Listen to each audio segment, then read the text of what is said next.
Good morning, students. Hope all of you are fine and safe at your home. As these days, whole world is facing the pandemic of COVID-19. So stay at home, stay safe and follow the cleaning habits also. आज मैं आप लोगों को Hindi literature का पाठ 1 पढ़ाने जा रही हूँ। यह एक कविता है और इसका शीर्षक सुबह है। इस कविता में कवि ने प्रातः काल के मनोरम दृश्य का वर्णन किया है। आओ अब हम इस कविता को आरंभ करें।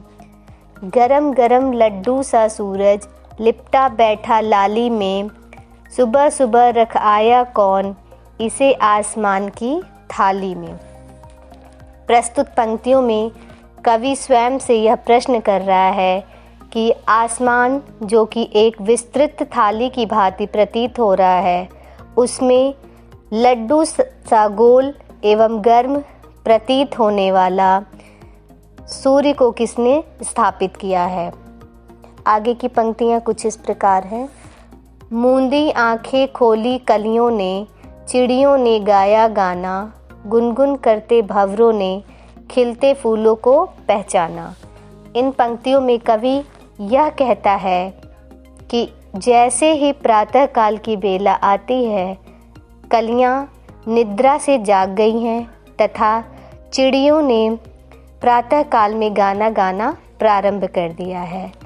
इसी क्रम में भंवरे भी गुनगुनाते हुए खिलते हुए फूलों पर मंडराने लगे हैं। इन पंक्तियों से कवि हमें यह बताना चाहता है कि प्रातः काल होते ही प्रकृति में सभी जीव जंतु अपने कार्यों में संलग्न हो जाते हैं। आगे की पंक्तियां इस प्रकार हैं। तभी आ गई फुदक फुदक कर एक तितलियों की टोली, मधुमक्खियों ने मधुरस लेकर भर डाली अपनी झोली।